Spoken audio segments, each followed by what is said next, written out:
All right. Good evening, everyone. Welcome. We're gonna give everybody a second. I know some people are still kind of are in our waiting room. They're coming in.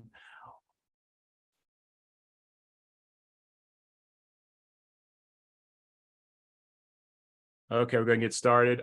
Good evening. My name is Patrick Brown. I am the chair of Legislative District 11. I want to welcome you to our first meeting of 2023. And like I said, we got kind of have a new look with our meeting PowerPoint.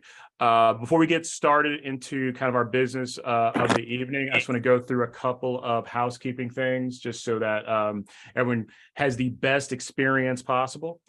First thing, like I said, we are meeting through Zoom today. So of course that always, has a few challenges. So we always appreciate, the patience of our audience.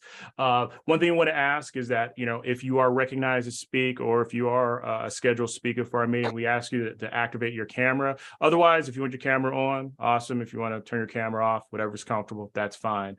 We're also going to ask that you make sure that you stay muted during the meeting unless recognized by myself. Of course, like I said, we'll want to make sure that everybody, we don't have any interruptions or anything going on from the background.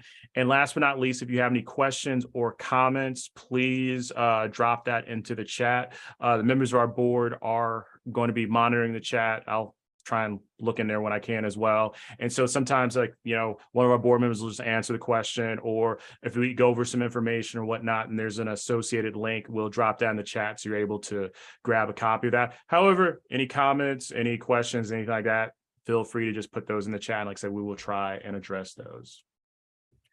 If you are wanting to play along at home and view the agenda, you can do that. Like I said, we have a virtual agenda, which I'll just drop in the chat right now. So that way you can click and kind of see kind of the order of how we will operate. So like I said, we'll go ahead and drop that link in the chat. All right, let's get into our reports. Before I get into our report, the first thing I want to take, I guess, a moment to if you guys have not, heard, Arizona lost one of our, I guess, our biggest, champions in this political space, in this community space. Mr. Mel Hanna, who he was a beloved community leader. He passed away this past weekend. He's very generous man, very a leader within just Arizona, and he's really just made a mark in Arizona history. If you're not familiar with the work of Mr. Hanna, he was the first Black person on the Coconino County Board of Supervisors. He's a former mayor of Flagstaff. He served as a leader on the African American Leadership and Legislative Council. He's been director of the Community Outreach and Job Development with the Greater Phoenix Urban League, and he's mentored many generations of Arizona leaders. So just his passing is definitely a big loss for all of us. So before we kind of really continue into this meeting, just want to take a moment of silence in remembrance of Mel Hanna.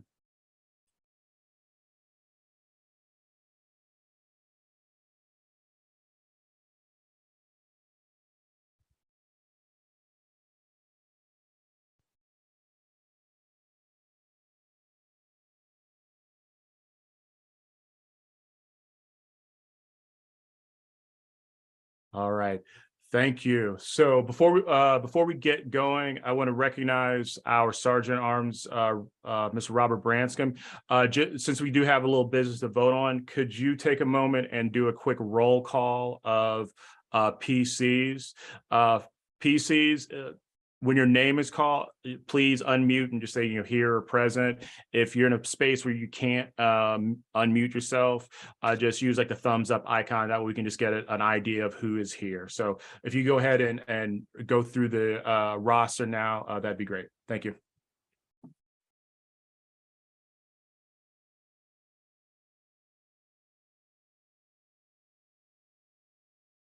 Oh, you're still muted. Can you hear me now? Yeah, we can hear you. Okay, so good evening, everyone. All righty. So let's go ahead and do the roll call. The first name is, and please forgive me if I say your last name wrong, is it Shams? Are you present? Good evening. It's Shams Abdussamad present. Thank you very much. I'm gonna practice that and make sure I get it right. Thank you. We're looking for Sadi. I see you're here. Yeah, I'm here, Sadia, here. Sadia, thank you. It's Ifumia.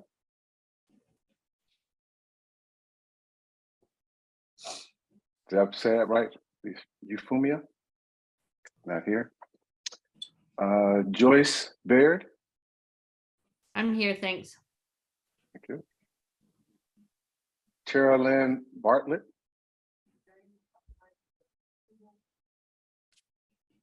Ms. Bartlett.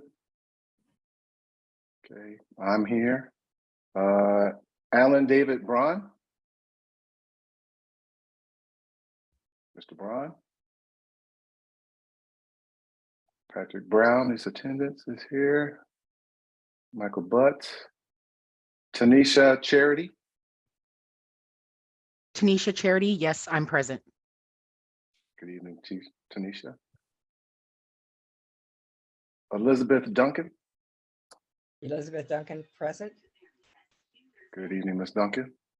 Laura Duran.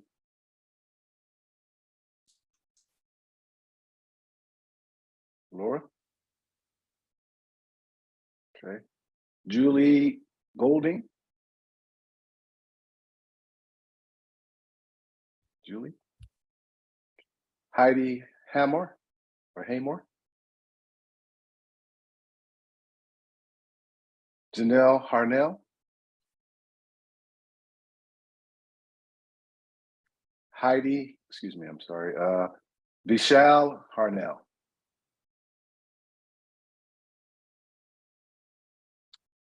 Keisha Hodge Washington. Present. Good evening, Keisha. Ashley Hodge.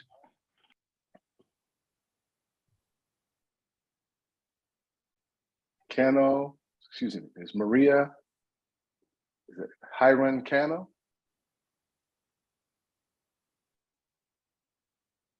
Maria not here. Mahogany Kennedy.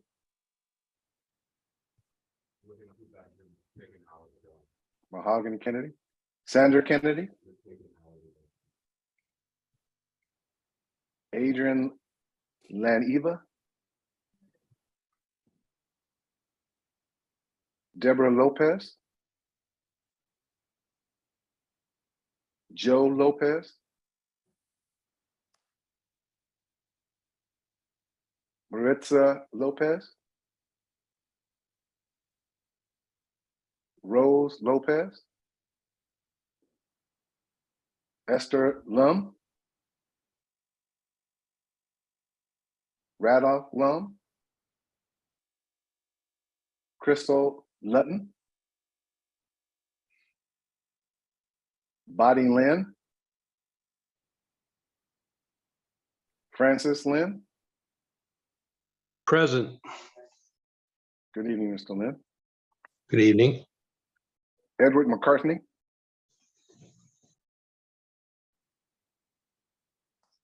Catherine Miranda.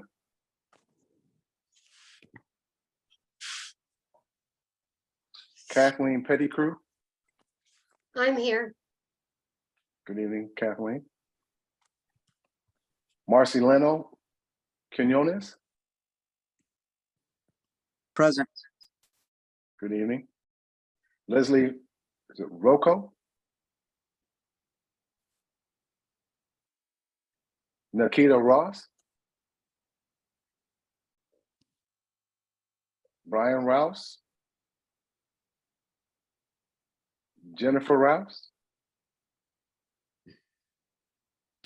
Nicholas Rouse. Present. Is that Nicholas Rouse? Yes, it is. Good evening. Monica Sanshafer. Present. On this, Monica. Good evening, Monica. On this, Miss Strawn.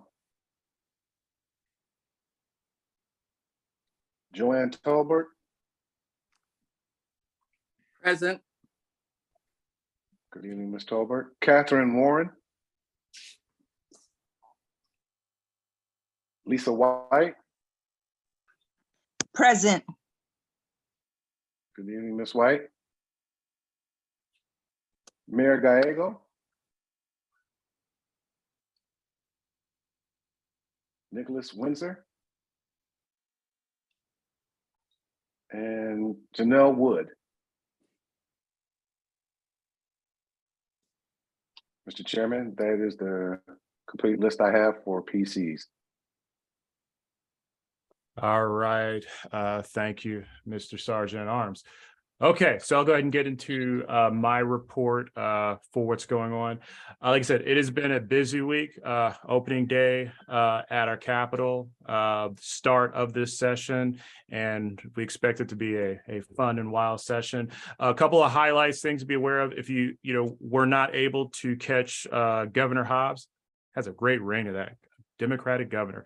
Governor Hobbs gave her State of the State address. If you weren't able to, hear that, I definitely recommend hopping on YouTube, checking that out. But some of the highlights of her State of the State, as well as kind of speaking about kind of what her priorities are going to be as governor, are a lot of things. Of course, she campaigned on. Some of the big key takeaways I would definitely want to highlight is she discussed, protecting our groundwater. Of course, in Arizona, we know we have a water issue, and that it's something that is going to be impacting Arizona in a lot of different ways. But unfortunately, we all learned that apparently there was a report that even went further that was being withheld by our former governor, and that that information is now out in the public. But of course, that's one of her priorities. Another thing she discussed was launching a task force on teacher retention. Another issue I know within this space, everyone's aware of that we do have a teacher retention issue and a challenge. And of course, that task force is going to be empowered to find, common sense solutions to addressing, the turnover in teachers while we're losing teachers to other states, or people just leaving the profession entirely.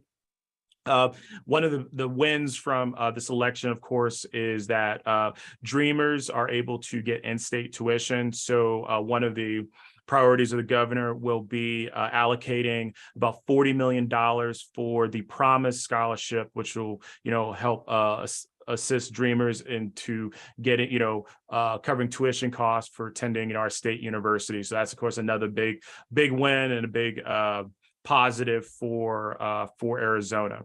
Housing was, of course, another priority that she mentioned. Of course, investing in, of course, affordable housing. I believe she's looking at about $150 million in this budget in order to work on that issue. And of course, I know we got some of our legislators on the call, so they'll get into the details of that. And then last one, of course, was providing reproductive health services in Arizona. One would be matching federal dollars that Arizona has not done in the past in this regard. Additional big win, of course, would be exempting feminine hygiene products and diapers from state sales tax. So I think especially for folks who are struggling financially, this will be a major help. So again, we'll drop a link in the chat for you guys to kind of read transcripts from her State of the State. But it's a lot of good information, a lot of stuff that is going to help the people of Arizona. And, I think I can safely say that we're all looking forward and supporting the governor, as well as, our elected Democrats, and making that agenda a reality.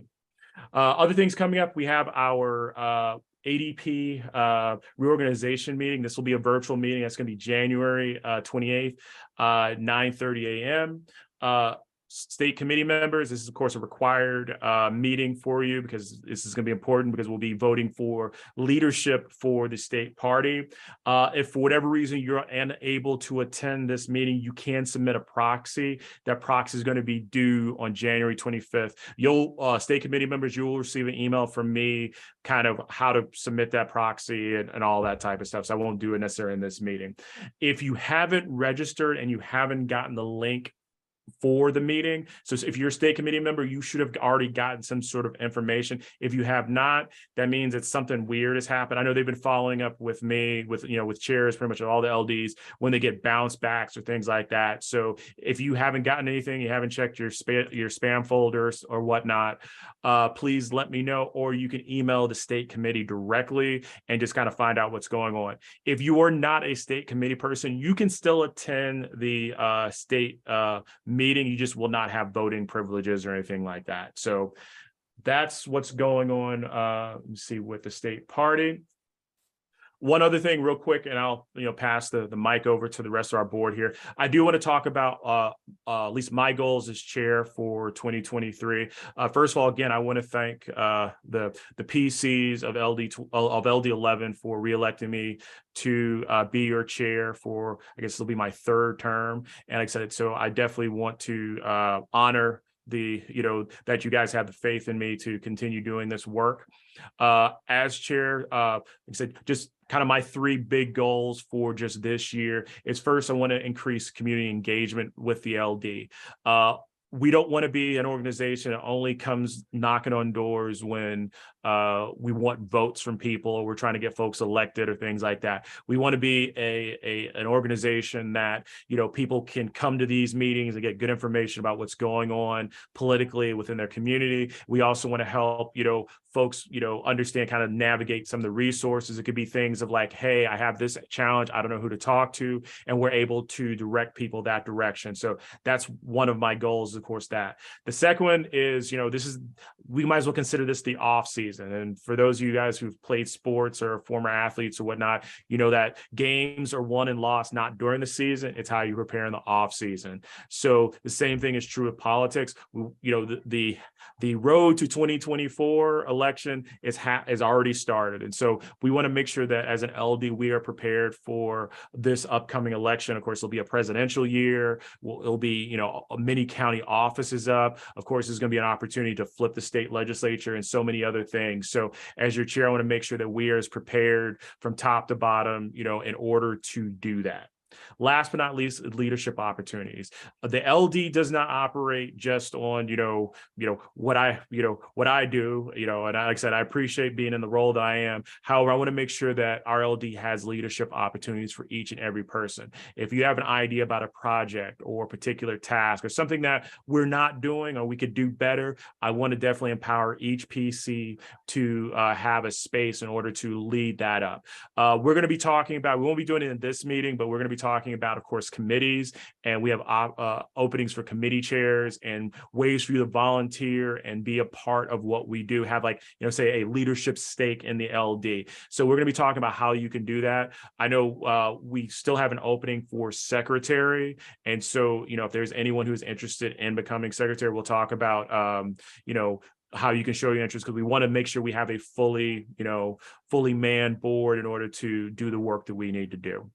So that is everything I've got. If you have any questions, drop it in the chat. I'll definitely, respond there while our other board members are giving their reports. But with that being said, I'm going to pass it over to our first vice chair, David Braun. Well, good evening, everyone. And let me first start with congratulations to our elected officials who are here. I want to take special note. We have a guest, Steve Gallardo. Appreciate your coming, Mr. Supervisor, and especially on a personal basis to my friend, Judge Rios, who has started a brand new line of work. We can't talk politics to her too much anymore because she is one step out of politics.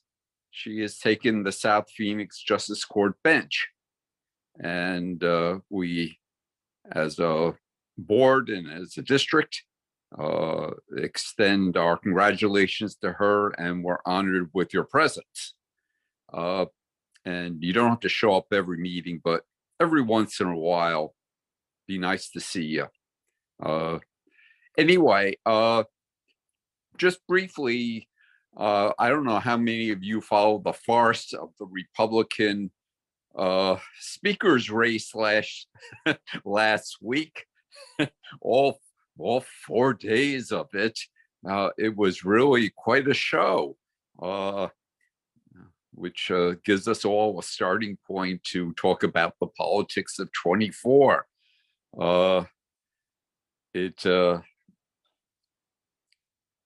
Politics has gone even more extreme than we possibly could have remembered for 22. But here we are. We get a few months off, but starting in August or September, we will all have to start prepping up for 24 in earnest, and people will start making pretty firm decisions probably during the summer or early fall as to what, if any, races they're running.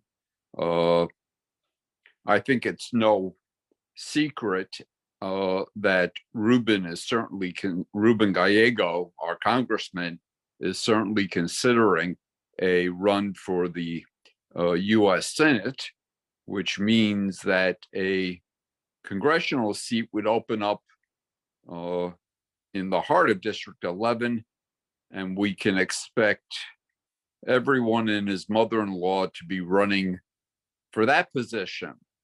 I can think off the top of my head, maybe 20 people I probably could name who are certainly saying, why not me?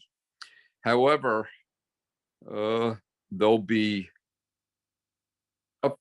I suspect, a fair number of actual candidates that are viable candidates, and we'll see how that plays out. And then again, nobody really knows. Ruben may decide not to run. So that's still going to be something up the air. And since we've got a busy agenda, I will call it quits at this moment. Back to you, Patrick. All right. Thank you, Dave. All right. That brings up our second vice chair, Mr. Michael Butts.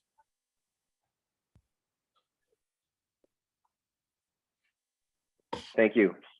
All right. So we wanted to just kind of share with you all our goals for second vice chairman, and that is focusing on our PC numbers for each precinct. And so if you know anyone that's looking to get involved in your precinct, I'd love to talk with them. I'd love to meet them.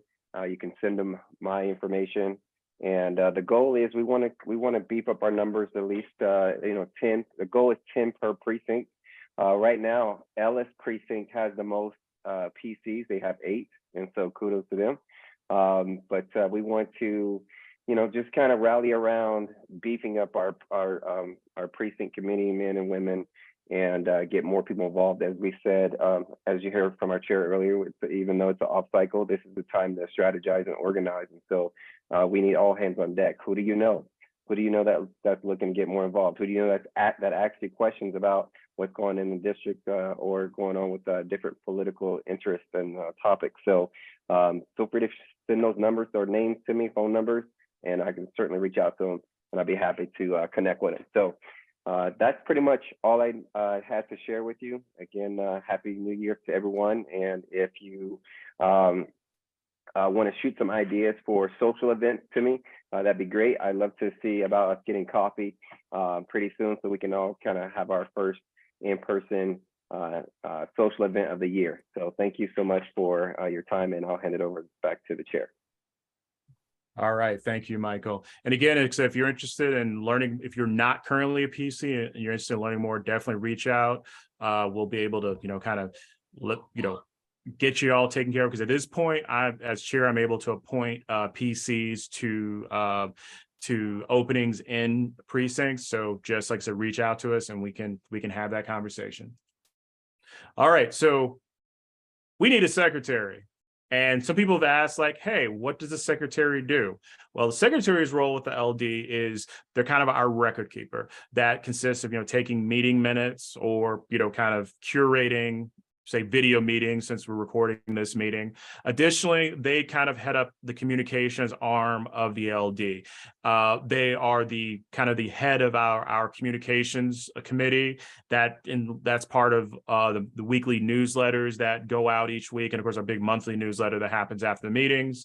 They also kind of run our social media, as well as, addressing issues with the website. Now, if you're thinking like, oh, well, I'm not as savvy with everything on that list, that's okay, because that's the power of, having committees and of course, spreading, the opportunities for leadership. So if you are interested in, learning more about the secretary role and potentially running for secretary, definitely you can, let me know in the chat, or you can email us. I'll drop my email is share in the chat, and you can reach out and we can definitely talk. We would like to try and fill this position, hopefully before we get further into the spring. So, if you yourself are interested, if you know someone who is interested, and here's the thing, you have to be a PC to be eligible. If you are a current PC, you've checked that box. If you are not a PC, and you're interested in doing this and running for it, then of course, like I said, I can start appointing PCs, and that would make you eligible to run. So addition to that, if you're not following our social media and our listserv, please do so. We'll drop in the chat, that way you'll know where all the links are and you can sign up. Additionally, and this is for PCs, we have to make sure we have good records for everybody. I know folks kind of, especially coming off an election, it's like, oh man, people were texting me and calling me and emailing me. Well, we're, as an LD, we try to be sensitive about, not bombarding you with information. However, it is important that we do have good contact information for our PCs. So if when you registered a PC, you gave us your burner number, we kind of would like to have your good phone number, because there oftentimes we do need to reach out for, party business and things like that.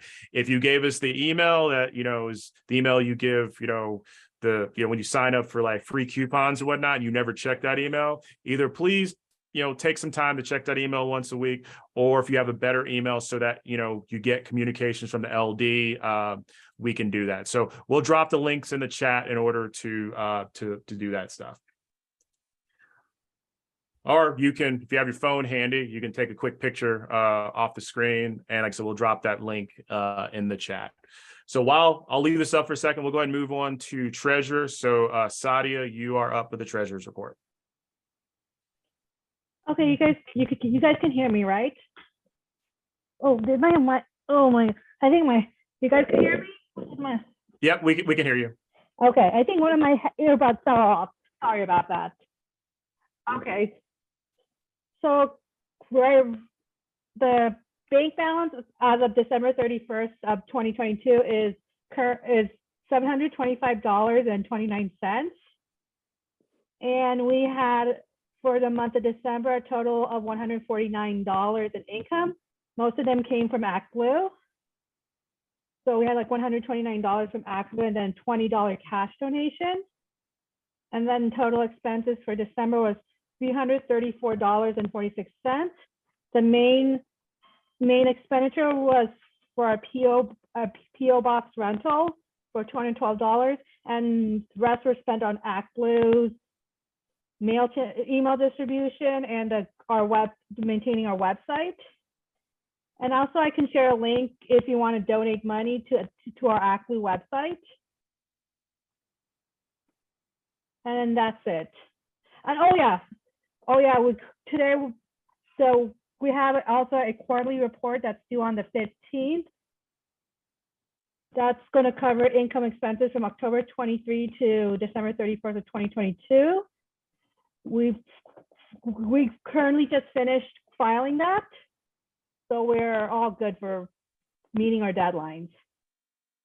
All right, so that's it for now. Thank you.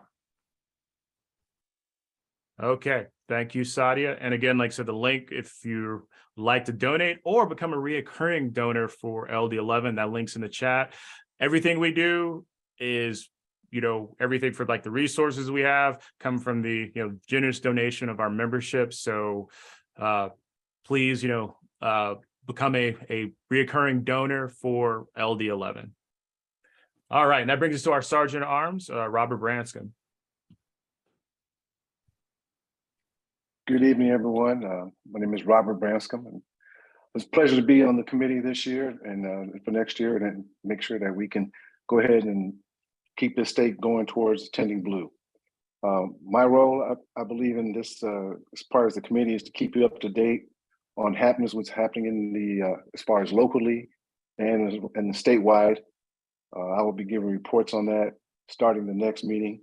I know just recently, though, that we did have some interesting start to Governor Hobbs's tenure. That when she gave the state of the state, that some of the Republicans got up and left or turned their back, which is kind of disheartening when we're trying to make sure that we can bridge the gap between the two parties. So I'll try to keep us up to date with all that information.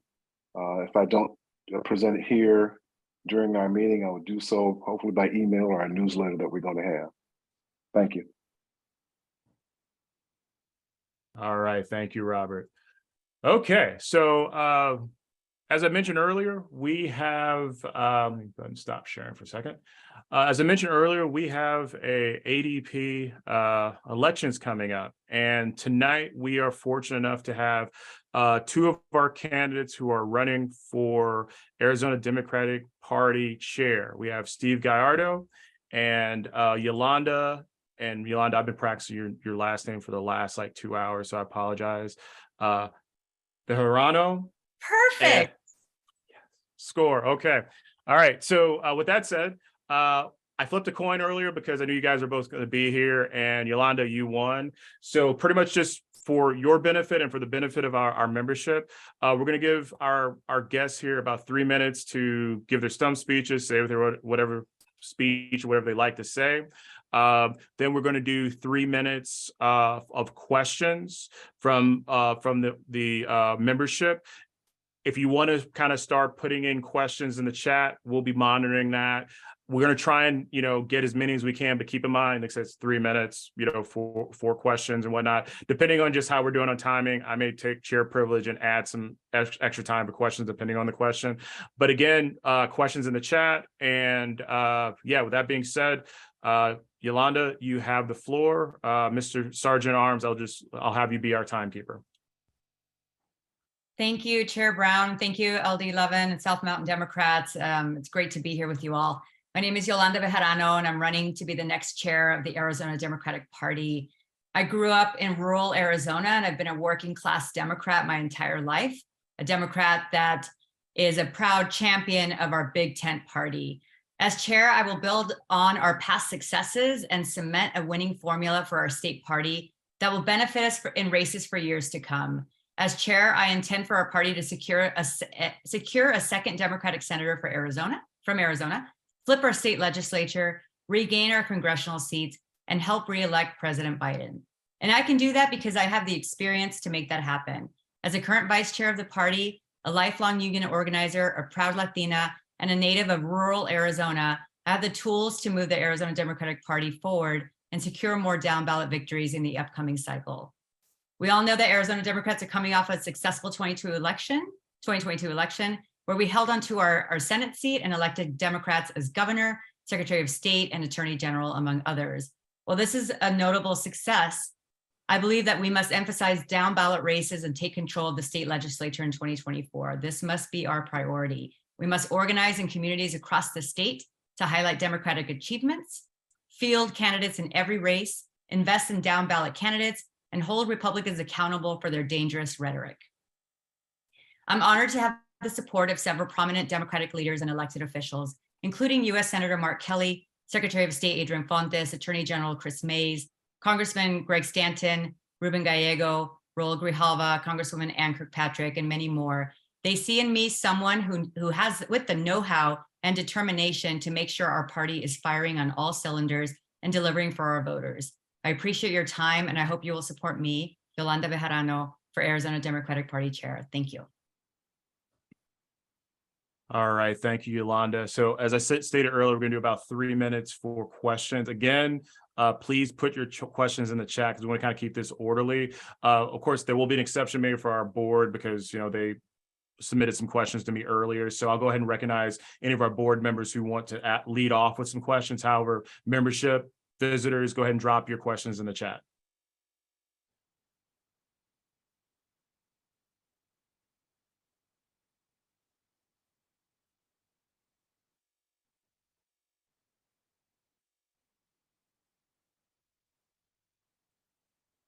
And in theory, folks are going to ask questions. We have to hear from Steve. Okay. Yeah. Okay. I guess we'll do questions after. That's right. So okay.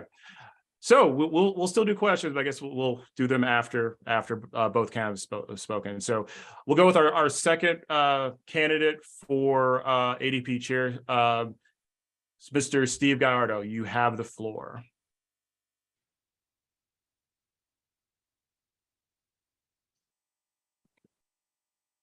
You're on mute.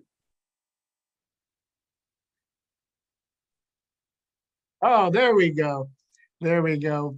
Once again, I just want to say thank you, Patrick, the entire team there in LD11. Thank you so much for giving Yolanda and I an opportunity to come speak. And I want to also say thank you for giving that moment of silence to Mel Hanna. He was a dear friend of all of ours.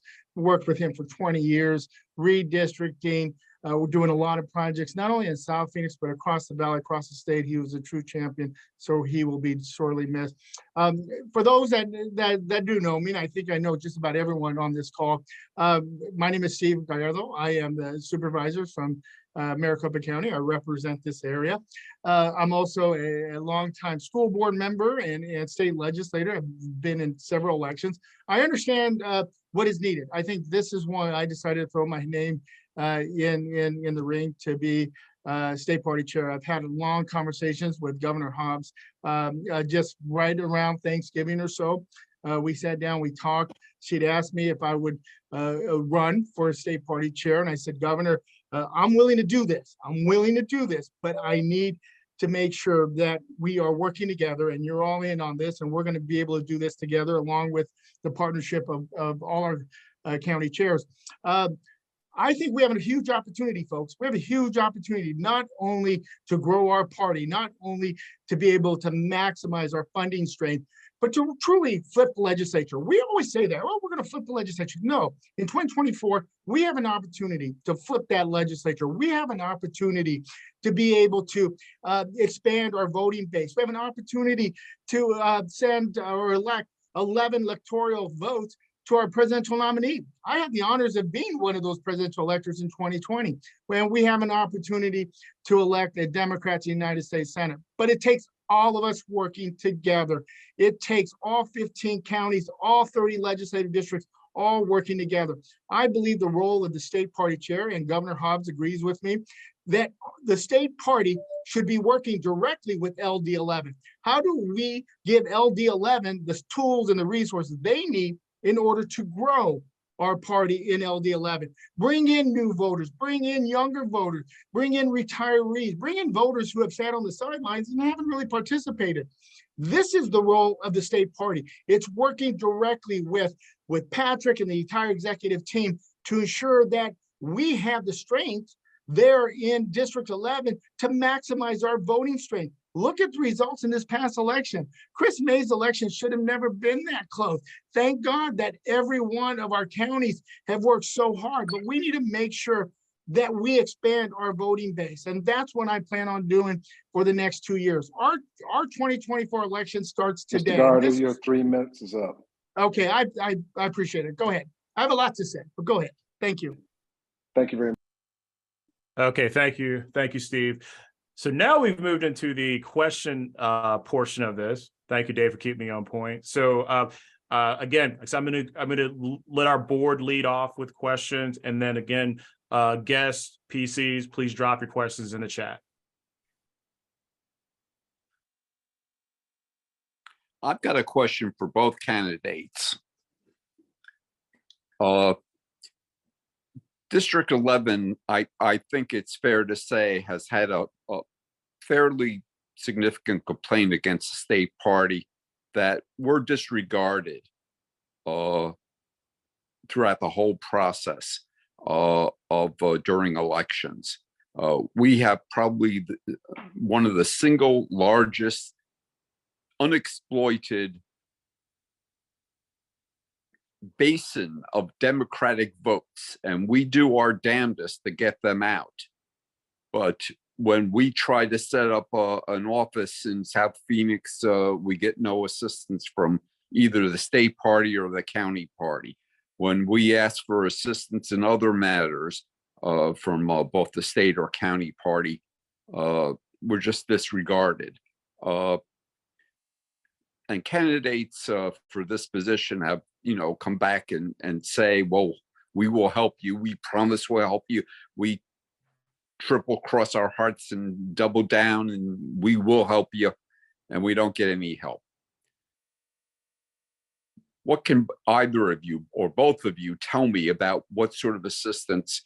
Because we do our damnedest to really get the vote out, but we need resources. I mean, we did a palm card on our own because we weren't getting any assistance from either the county or the state to really get our voters out to the polls. And we think those palm cards actually helped. May have been the margin of victory for Chris Mays. But there's a great batch of unexploited potential voters that we need help with.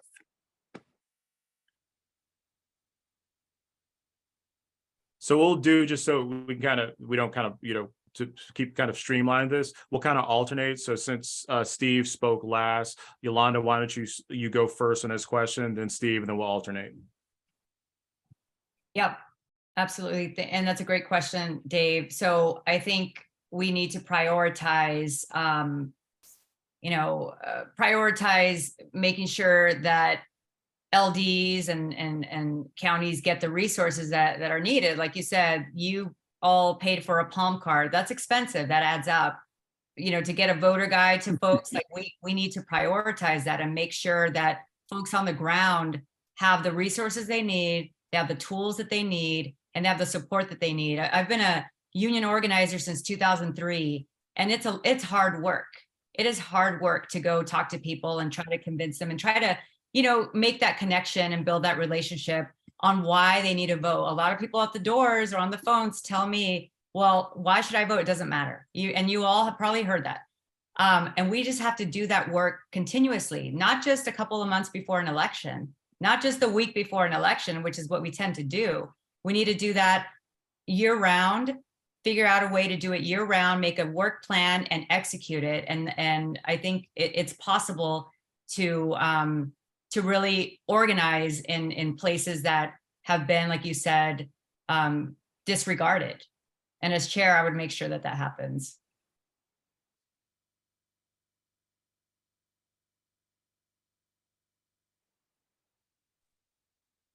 Okay, Steve, same question to you.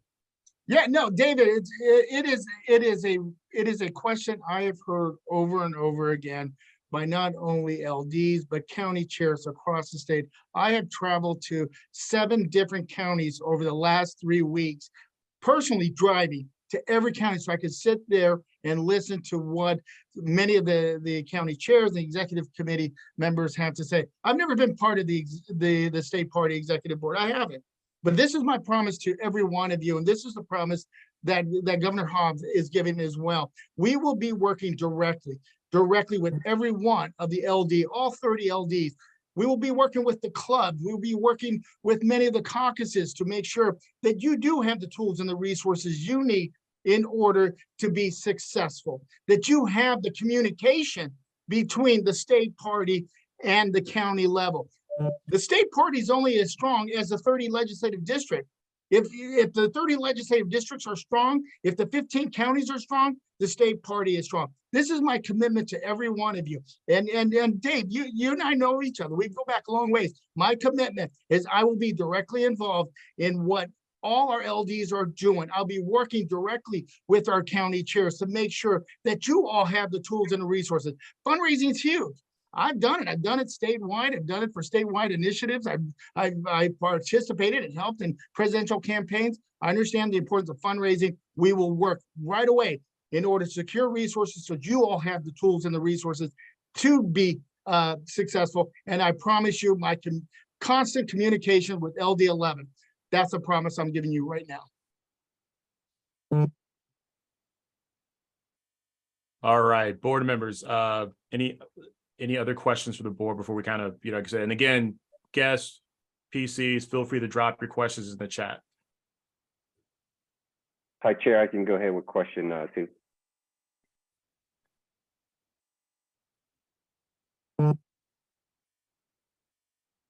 All right, so we'll go ahead and ask for Mr. Steve Gardo to start with this question first. And the question is, how would you evaluate the work of ADP in the 2022 cycle, and what changes would you make for 2024? How would you evaluate the work of ADP in the 2022 cycle, and what changes would you make for 2024? Okay, in terms of Democrats, I think we've had huge successes. We saw it in 2020. Again, I had the honors of being a presidential elector in 2020 and voting for President Joe Biden and Vice President Kamala Harris. We have seen the tremendous success in 2022 with the elections of a Democratic governor, Secretary of State, Attorney General, and sending Mark Kelly for another 6 years. We saw successes there. So how do we take it to the next level? One of the biggest complaints I hear across the valley in regards, not even across the valley, it's across the state in regards to ADP, is the communication. So many of these county chairs from all over have said, Steve, you're the first time anyone has come down to visit us. No one has ever come to us to even sit down and talk to us. Yeah, they'll give us a phone call, but to come all the way down to Santa Cruz County, to come all the way down to Cochise County, Prescott, Mojave, to say, hey, what is it that you all need?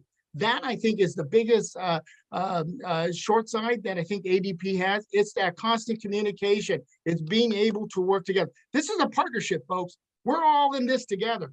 And unless your state party chair, your executive team at ADP knows what you're doing or what your needs are, you're not going to be able to resolve or help each other. It's a partnership. We're all in this together. The communication between ADP and LD11 has to be improved.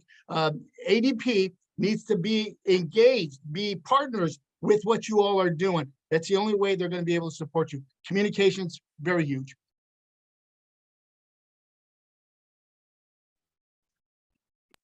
So how would I evaluate? Oh, I'm sorry, go ahead. No, go ahead. I'm sorry. I was going to repeat the question, if that's okay. How would I evaluate the work of ADP in 2022, and what would we change in 2024? Again, we had some, really great success, but there are also some huge losses. I think we need to do an audit of our current practices.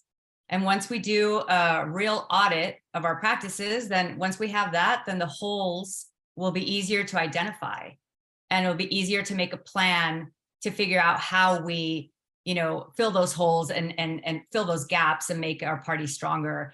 I think we need to, for 2024, and it starts this year, we have to organize from the ground up, not from the top down. This is not top-down organizing. I'm not beholden to any elected official. I'm going to work in collaboration with all leaders to make sure that we win in 2024 and beyond. We also need to improve our communication between the party and counties and LDs. And we need to do a better job of recruiting and also investing in our candidates across the state.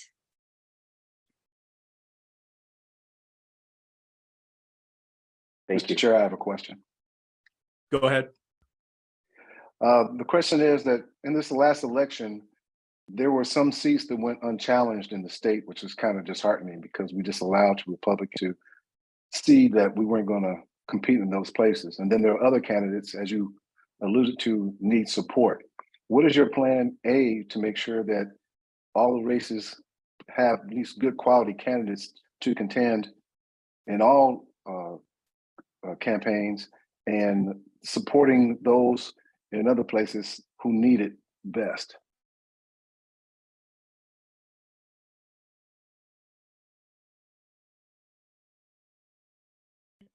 And I believe if I haven't forgotten the pattern, I think Yolanda, you will lead off on this one. Okay, great, thank you. So what is the plan to make sure that there are candidates in every race and that candidates get the support that they need? So we have to field candidates in every race. We have to. We cannot leave any race unchallenged. So we do that by talking to county chairs. We do that by talking to LD chairs, to PCs, to different Democratic clubs, to unions, to different organizations, and ask them to help us identify and recruit those candidates. You know, we all know folks in our party that would make great electeds. They just may need the support. They may need the guidance, the resources. So I think it's really casting a wide net and making sure it's a diverse group of folks. Can't just be the same old, a diverse group of folks to make sure that we can win up and down the ballot. But it starts with, an intentionality of doing that.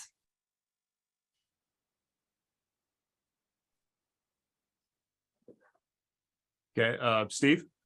We will definitely have, this is one of the things that Governor Hobbs and I talked about, and that is having boots on the ground to be able to have folks from the state party, for having a chair, an executive team that is going to meet directly with LDs and chairs on a regular basis. Biggest complaint I get from every county, every LD, executive team and the chair just hasn't come around.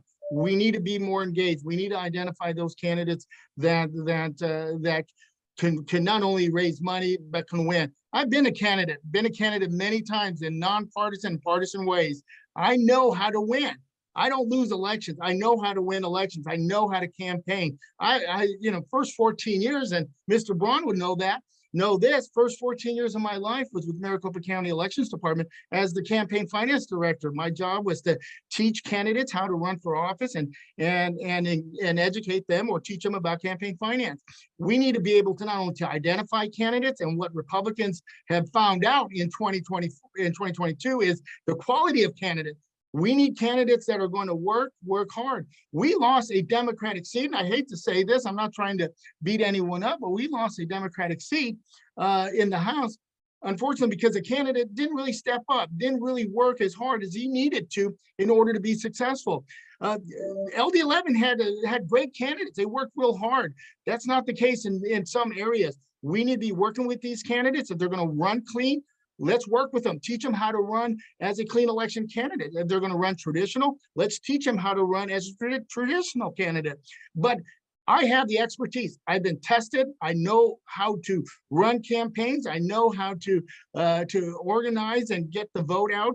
This is why I want to be your chair. I want to flip that legislature. I want to elect Democrats up and down the ballot, from school boards to statewide office, countywide offices, to be able to elect Democrats. I believe I'm up for the job. I believe I've been tested. I've done this for nearly over 20 years now. I'm ready to do it. Let's identify these candidates. Let's get them elected, but it starts today if we want to be successful in 2024. All right, thank you. We're going to take a couple of questions from the chat. I'll go ahead and read the questions on behalf of the folks here. We'll take a few of those with the time we have left. So the first one is from Maria. She's asking, and I'll just kind of read it verbatim. When I went out to the community to help get individuals registered, a large number of people were felons. How can we target that population? Like I said, if my alternating is still on, I believe, Steve, that you're going to lead off on that response. One of the first things that I believe we can do once we flip that legislature is to be able to change the laws in the books to allow those that have made a mistake to be able to have their rights restored. Biggest issue right now when it comes to criminal justice is to be able to have those that have made an error, they paid their debt to society. Let's give them their right to be able to register and participate in our election system. I introduced that bill on a couple of occasions when I was in the legislature. We can do it, but even if they're not able to register to vote because they have lost their right to register to vote through a judicial proceeding, they can still be engaged. This is the purpose of the state party, and is to help the LDs and the clubs to be able to grow our party, to be able to get them engaged. Just because they're not able to actually cast a ballot at this point, we got to change that law. They can still be engaged. They can help the Democrats, help elect Democrats, get the word out. Let folks know why it is important to elect Democrats. If we elect Democrats in the legislature and we flip both the House and the Senate, I can guarantee you one of the first bills that will be introduced and sent through this legislature and sent to the governor for her signature is the bill to restore the rights of those that have lost it. It's the most fundamental right we have as Americans, is the right to vote. Republicans will do everything they can to suppress the vote, make it harder for people of color, for people of poverty, elderly, from casting their ballots. We got to push back on that and open up our system to allow every American the right to vote. And that would be something we would do once we flip the legislature. Okay, thank you, Steve. Yolanda, the same question. Yeah, that happened to me as well, Maria. When I was door knocking, a lot of folks were telling me, "No, I can't vote. I have a felony," and they don't know that there are organizations that can help them restore their voting rights. Perhaps we could have a guide or a leave behind pamphlet and connect them to an organization that could help them with that process. That also happened a lot in. I was in Georgia for the runoff in support of Senator Warnock. I took a team of folks from my union to Georgia to door knock for him, and that would happen as well. People would tell me, "I can't. I have a felony." I'm like, "Oh, well, there are ways. Let me give you a website." So yeah, I think it's educating people on this process. I think people probably feel left behind, and I think the job of the party could be to educate folks on this. This very important, their voting rights. All right, thank you. Okay, so this will be leading off with Yolanda for a response. So the question is from Jessica. She's asking, how will ADP help down ballot races? Last cycle, there was no support for school board members, city council, or county attorney. Voter guides only supported the big three. We need more support at the local level. Yeah, that's a good question. So the county parties handle, or they are, historically responsible for the school boards, for the county races. But I think the party should play a bigger role in that, in helping with trainings and helping with, messaging and helping with, there's a lot of different help that the party could provide to be able to help us win those very important races. We know that Republicans are going after our schools and trying to take over the school boards, and we have really incredible candidates that are stepping up, really young folks that are stepping up and putting their name in the race to make sure that our schools are not turned into these big messes that the Republicans are prioritizing, like banning books and just nuts stuff. So I think there's conversations that need to be had when you bring people to the table to talk about these issues and make sure that we have a shared strategy and that our ideas and our goals overlap, and then move forward from there. All right, thank you. Same question to you, Steve. No, I think this is a conversation we continue to have. I think the down ballot races are so critical, particularly in 2024. You look what's going to be on the ballot in 2024. Yes, you're going to see the presidential election, but what else are you going to see? The majority of the ballots that you are going to see, or the elections that you're going to see in 2024, are what? They're county races, they're school board races. This is the year in which most of the local races, like county boards of supervisor, we got to flip that board of supervisors, county attorney, county assessor, county recorder, county school superintendent, all these races, as well as school boards. I've been on a school board. We need to be able to help these young people that are running for these offices. Many of them are first-time candidates. Let's help them get on the ballot. Let's continue to educate the public on the importance of going all the way down the ballot. Yes, we're always going to highlight the folks that are running for president, and I get that. But we do have critical races. We see it firsthand. Deer Valley is a perfect example. We saw it here in many of our urban school districts, where the far right, the MAGA folks, were running candidates for school board. We keep seeing it on many of these local school boards.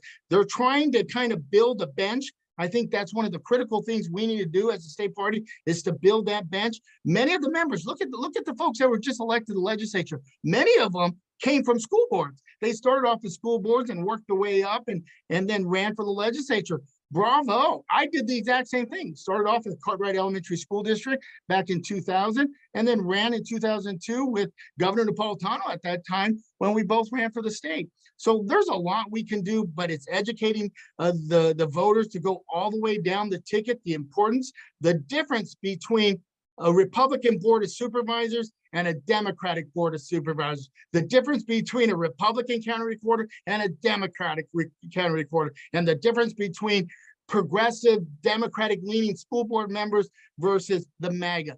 That is the education we need to continue to do. I'm seeing it firsthand at many of our school districts. This is a job that the state party can take on from day one. Let's start identifying candidates. Let's create that bench. Let's help all the way down the ticket. That is the job of the state party. Okay, so just because of time, we're just going to do two more questions. The first question, and Steve, this will go to you first. We use the terminology, the big tent. This is from Bonnie. She wants to know, what will you do to grow our big tent? Perfect example. We are a Big Ten party. We welcome everyone to our party. It blows me away. I see these Republicans. I saw Carrie Lake in that one rally where she asked her audience, who's here that supports John McCain? And she told them to get out, get out. No, we're not like that. We do support a Big Ten process here. We have Democrats that are real progressive, or we have Democrats that are maybe a little centrist. We have rural Democrats, we have urban Democrats, we have different caucuses that represent indigenous, Hispanic, African American. We're a Big Ten party. We welcome everybody because at the end of the day, we all support our main agenda. You start talking about democratic values, our issues, let it be education, healthcare, the economy, it brings everyone together.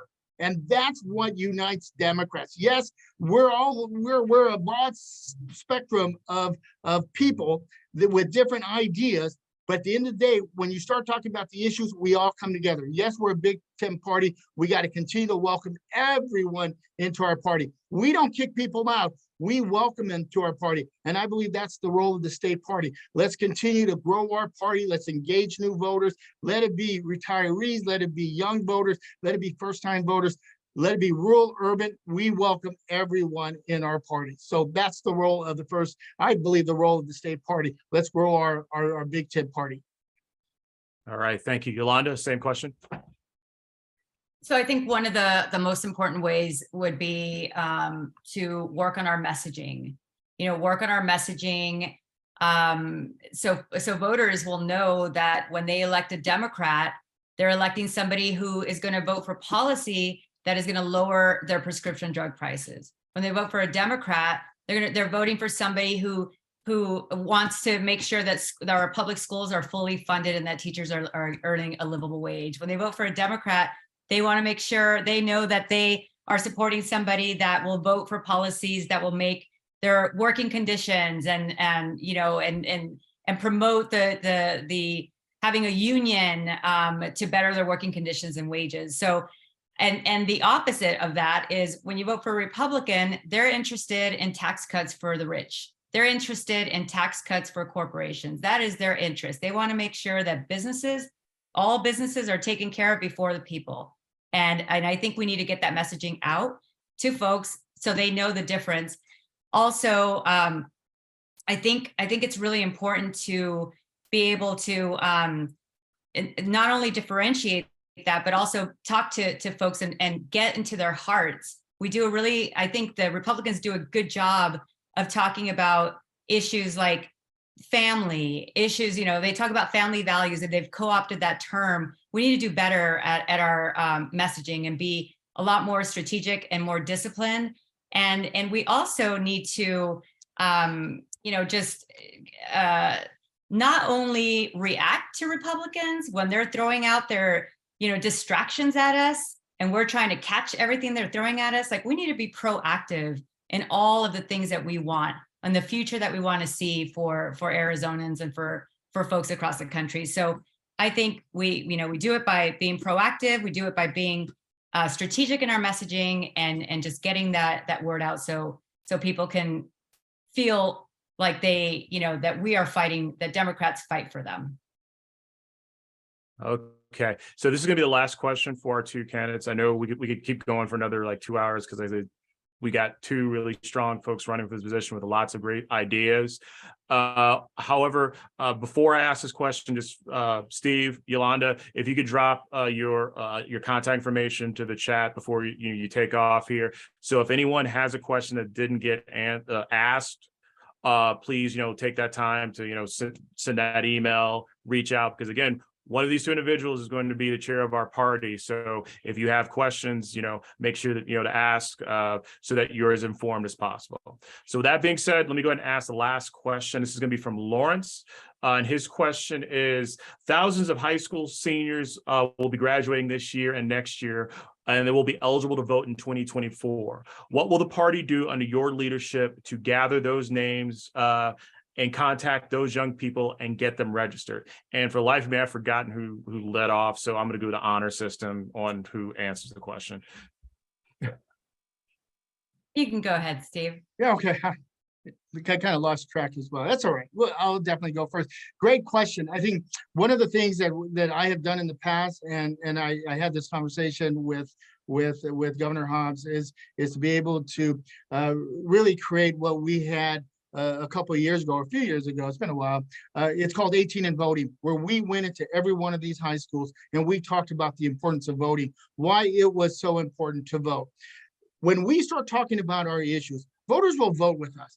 When you start talking about democratic values and our causes, any of these issues that we should push in the legislature, and we still push in the legislature, Republicans and independents will vote Democrat. But we got to get these people registered. We got to get these young folks registered. We will do the 18 and voting, get into the high schools. Let's start engaging them now. Let's invite them into our party. The most recent study that was put out, they have a new thing called the new majority. It's not new, they call it the new majority. Who's voting in our election? Who is it? It's young people, it's women, it's people of color. Those are the new voters that are coming in that are dominating many of the elections across the country. We need to bring in those new voters. These are first-time voters. I know a lot of young people. I work with a lot of young people in our schools.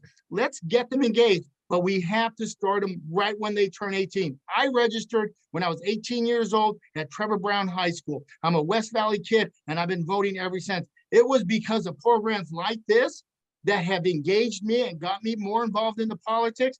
Kids voting has kind of disappeared. Remember kids voting? But we need to continue it and really spread that message, why it's important to be Democrats and why it's important to vote. Many young people have a lot of things going on in their lives, football, they may be, doing gymnastics, they're doing a lot of things, our young people. Let's get them involved. The importance of civic and political responsibility, that's registering to vote, voting, and making a difference, not only in the lives of their family, their community, their state. Let's get these young people voting. We need them part of the Democratic Big Tent. All right, Yolanda, same question.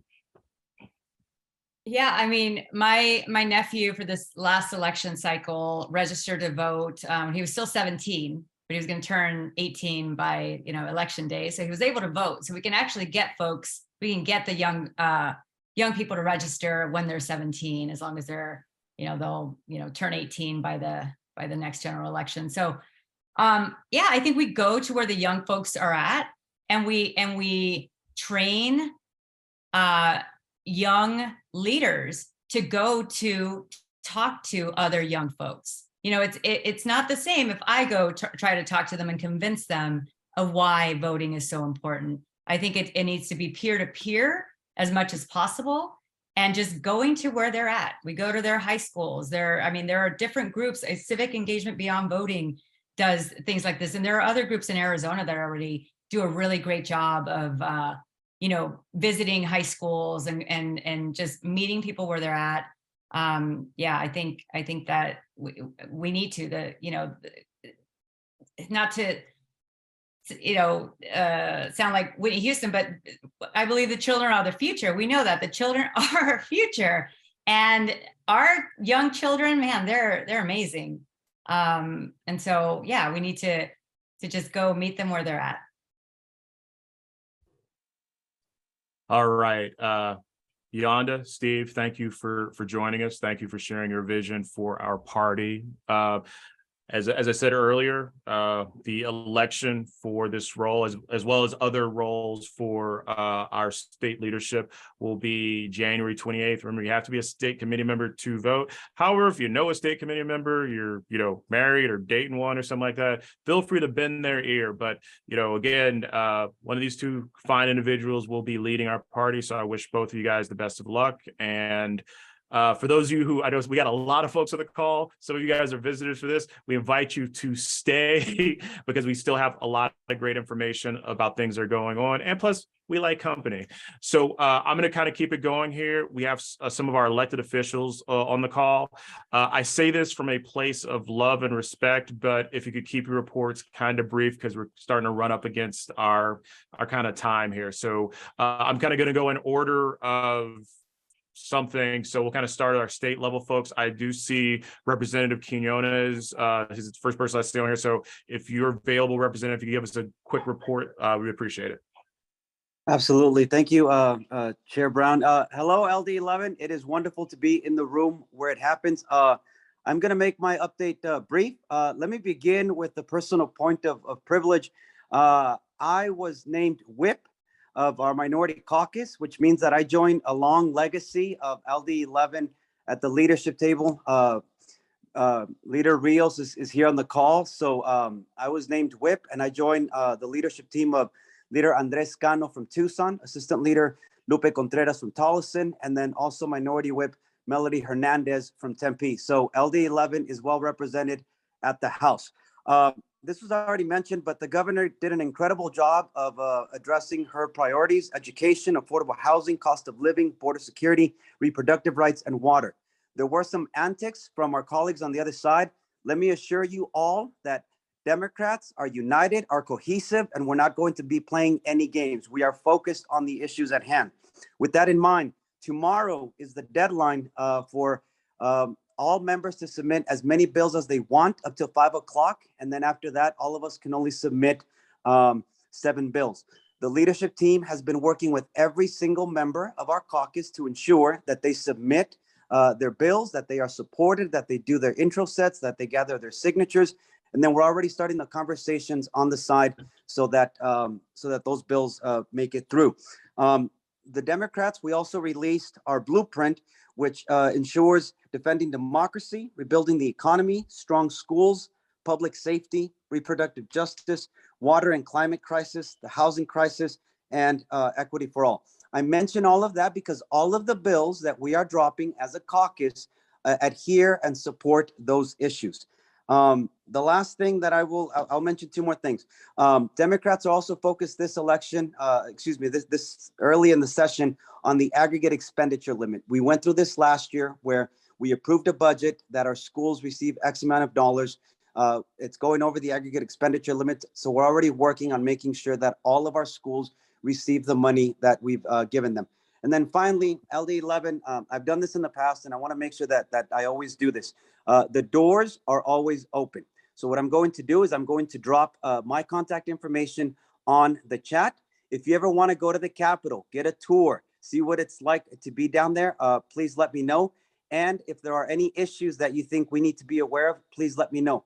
The last thing I'll say is this: I'm going to give our chair a list of the major bills that we dropped so that all of you are informed in terms of how your democratic policies are being addressed at the Capitol.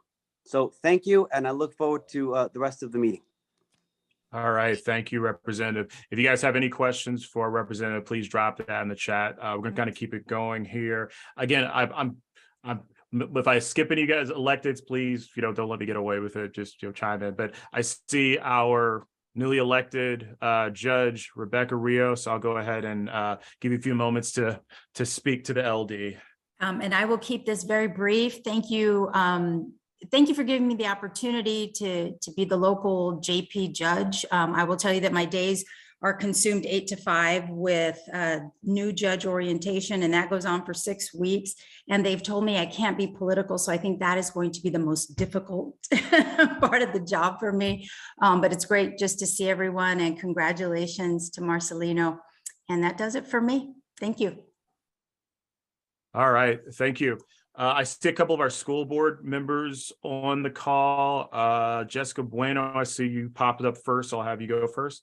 Yes, thank you. Hi, everyone. Jessica Bueno, Vice President, Phoenix Elementary School District. We're at the most northern part of the district. So we have Lowell, Bethune, Dunbar, Herrera, Shaw, Faith North. And Shaw is our A-graded school and the rest are Bs. And so lastly, I just want to say thank you for your support in passing our bond election and site sale question. Thank you. All right, thank you. I also see one of our newly elected school board members for Phoenix Union, Signa Oliver.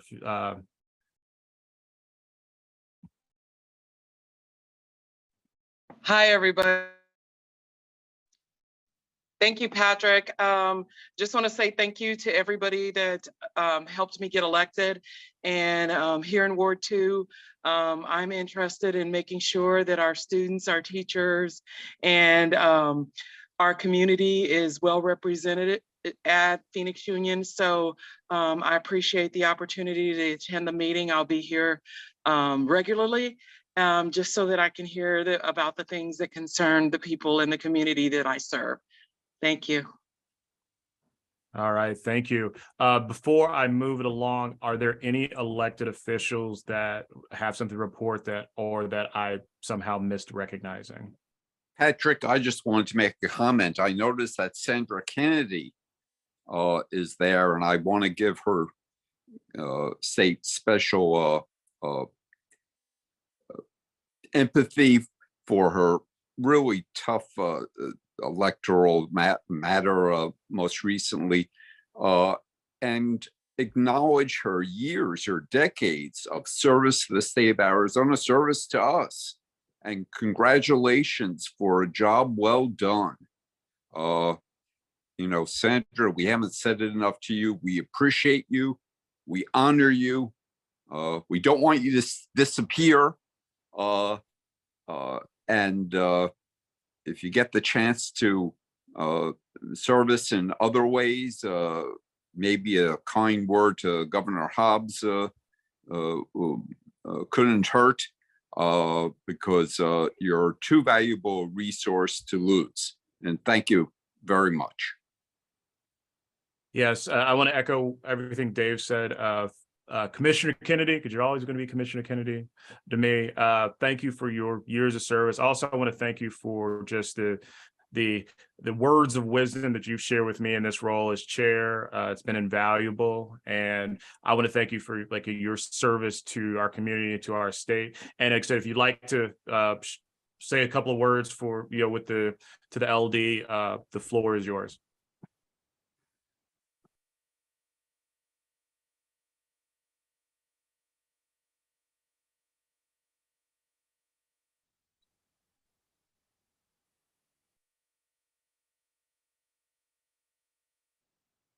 I don't think she's on the call anymore. Oh, okay. Oh, there she is.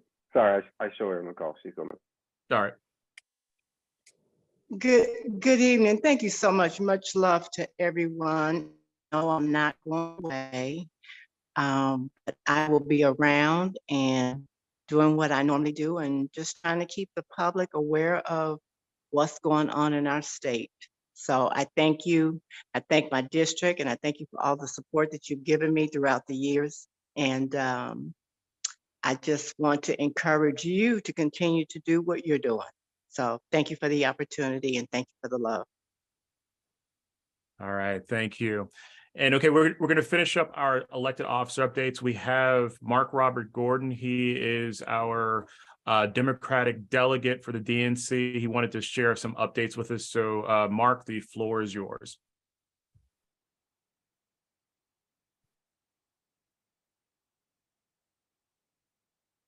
I think Mark is still there because I know he was kind of having some tech issues.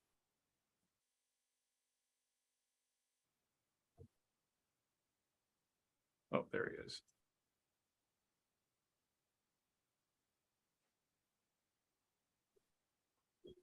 All right, Mark, we lost you for a second. So if you'd like to report stuff, please do so.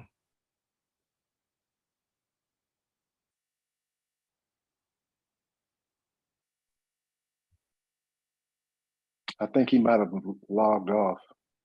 He's muted. He's back. He's back. Oh, there we go. Was this for me? Yeah, it's for you. You like dropped out just as I was like recognize you. And it's 4 times. I apologize. I have gremlins on the batteries of every single one of my devices. Each one of them, one after the other, logged me out. So I apologize. It was a mad scramble here, and I'm sorry for the chihuahua in the background. Hello, LD11. Let me just say I was here for that entire forum with the 2 candidates for state party chair.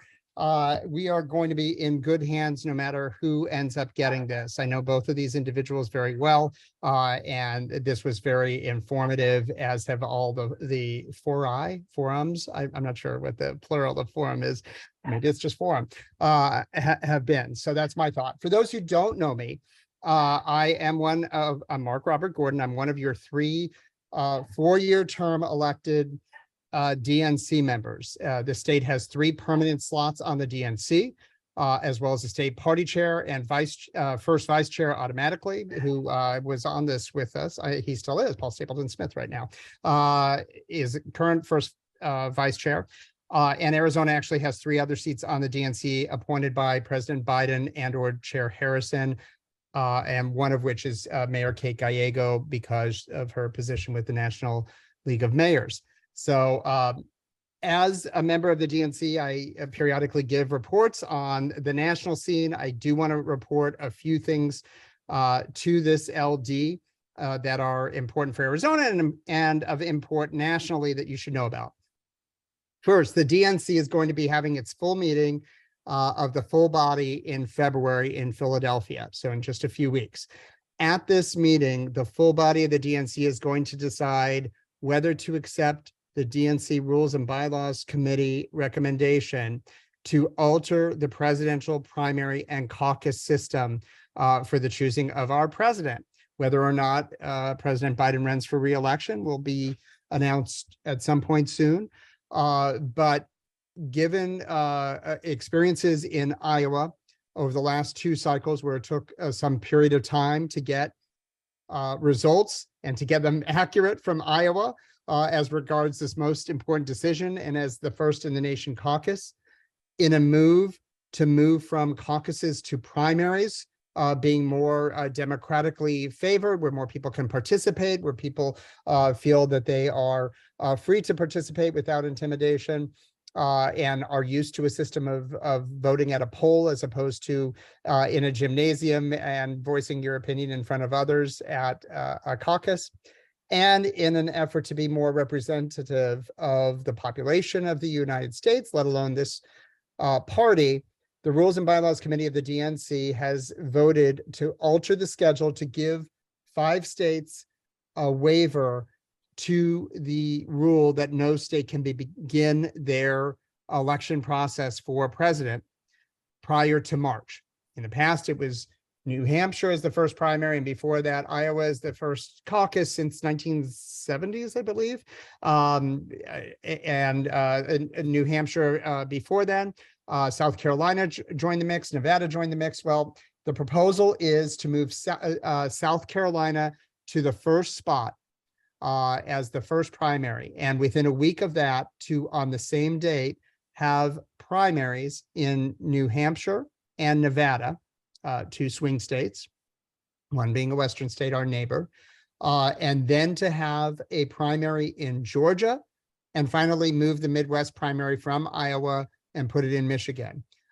So 4 of those 5 front-loaded states would be battleground states, one being South Carolina, which obviously has a heavy African-American population, which bespeaks to the population and the demography of the Democratic Party and the influence. So that is going to be up for vote to the full DNC the first week in February.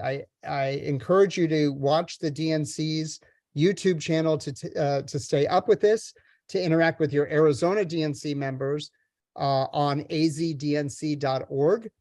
And we're expecting a floor fight on this. Iowa's not happy. New Hampshire is not happy that they're no longer going to be first, even though their state statute requires them to be first. And some other factors of other states that would like to have their own order be higher in the pecking order there. So I encourage you to follow that. The second thing I want to point out, which is also a DNC matter, is the issue of gender balance. There is a DNC rule that went into effect in the mid-1980s that the parties throughout on the DNC level and throughout the country, all Democratic groups should be as gender balanced as possible with a variance of 1. This is because historically, this was like everything else in the world, was an all male system, a male controlled system. Well, Arizona has overperformed. We have in recent election cycles, our state committees and our PC bodies have grown increasingly female, so much so that we're almost 70% female. We are not in compliance with the DNC rule for gender parity.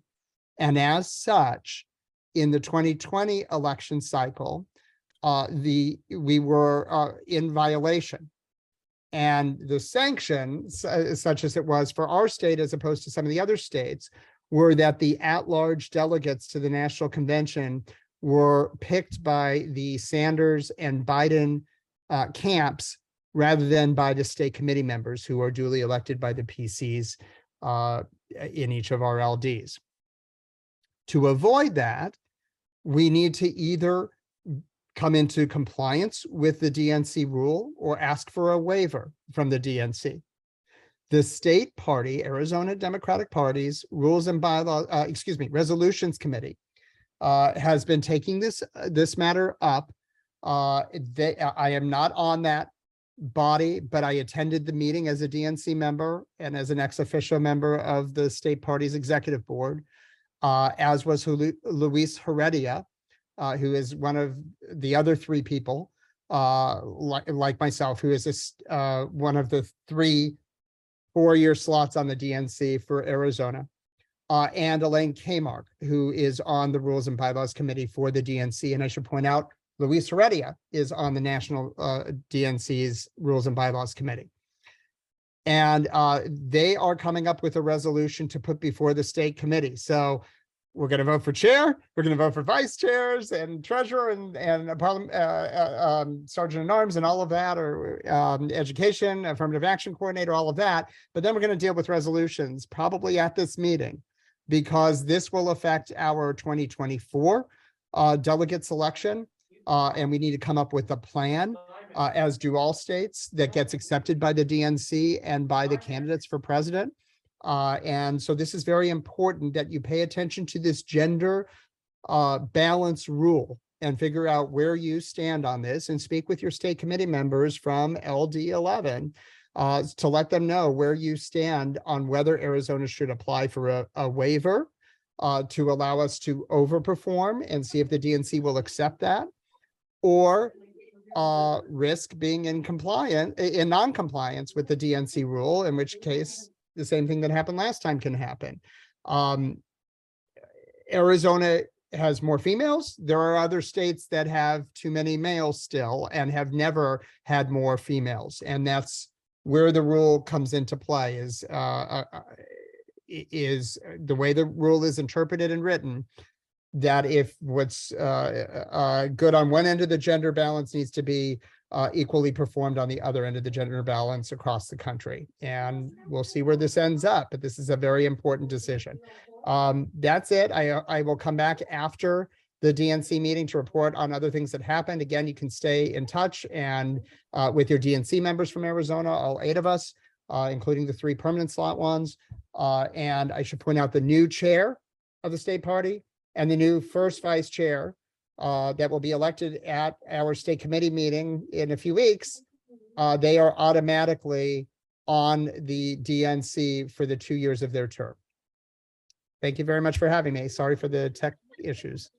Okay, thank you, Mark. If you could, because we're sort of run up on time, I'm not going to have you take any questions, but if you could drop like your contact information in the chat. So if anyone has any questions about this issue and what Mark shared with us, please reach out to him directly.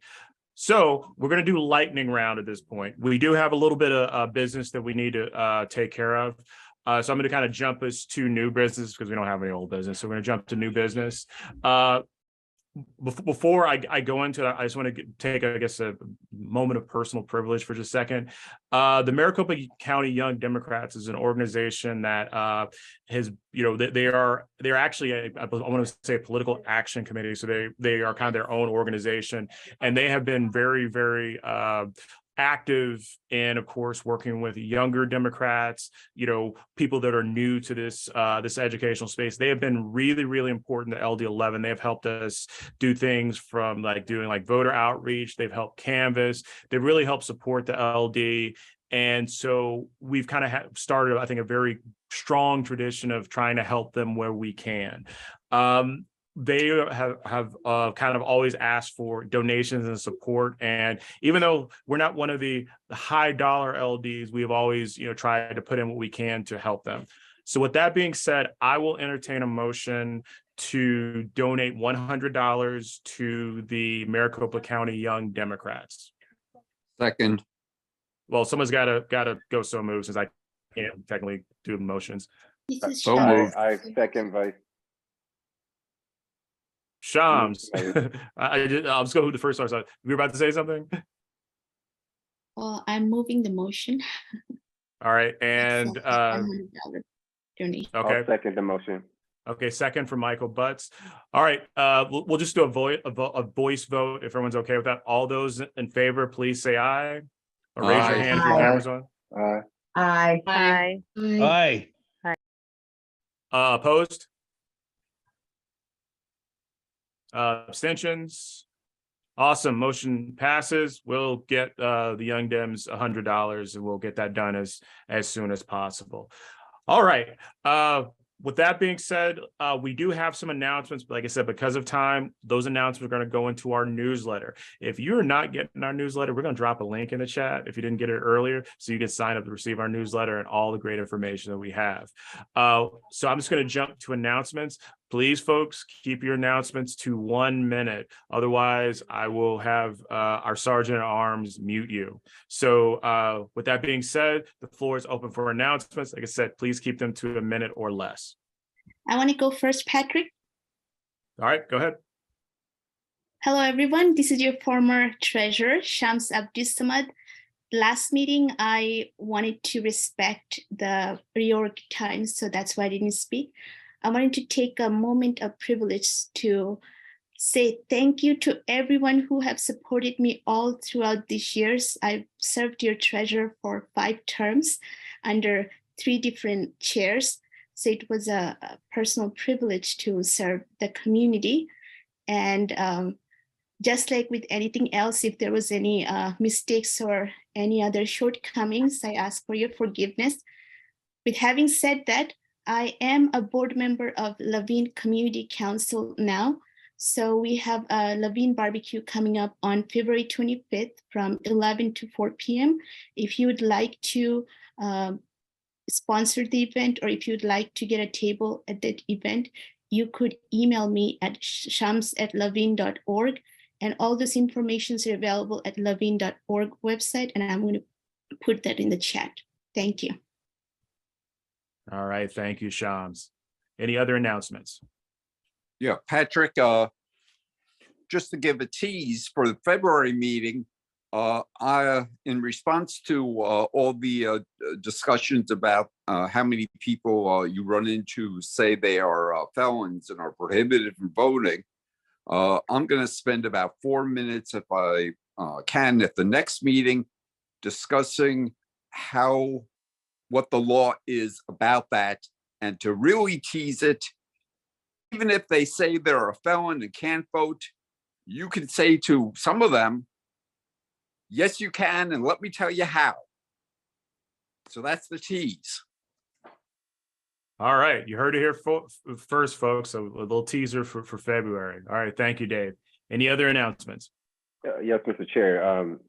This is Michael Butts. I'd like to announce that I have put in the chat the application for precinct committee person. So if you're interested, you should be able to click on the link in the chat. All right, thank you. Any other announcements? All right, announcements going once, going twice.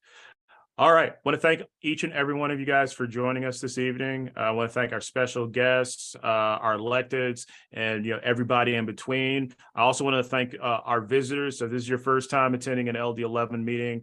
We hope this is not your last time. So please, continue to join us. Our next meeting will be Wednesday, February 8th at 7 p.m. Just so you know, our meetings will always be the second Wednesday of the month, barring, I don't know, something that would cause us to cancel it. But as for modality, the board, we are working on kind of looking at our options for conducting meetings because it's January, kind of a quick turnaround with everything going on. We elected to go what we know with virtual. I know there's been a request to either go in person or at least go hybrid. And so we are working on what would make the most amount of sense, because here's really kind of, at least I'll speak just myself as chair. What is important for me is that our meetings are accessible as possible to everyone. And so I know there are folks who in-person meetings might be a bit of a lift, also because of kind of what's going on with flu season, COVID, things like that. There are some concerns about, gathering with groups and things of that nature. On the other side, I know there's folks who would, enjoy the virtual meetings because, like I said, they can attend from anywhere, and that, if they're traveling from point A to point B or whatnot, they can still be engaged and get all that kind of stuff. So we're trying to come up with what will make the most amount of sense for the largest swath of people. So right now, I can't tell you what the modality will be for next month, but we ask that, a little patience, a little grace. We're working on coming up with a good solution, and we will announce that modality, be it in person, be it virtual only or hybrid. So again, I want to thank you guys for joining us. Take care of yourselves, take care of those that you care about, and help make the world just a little bit better. Have a good night, and we'll see you next time.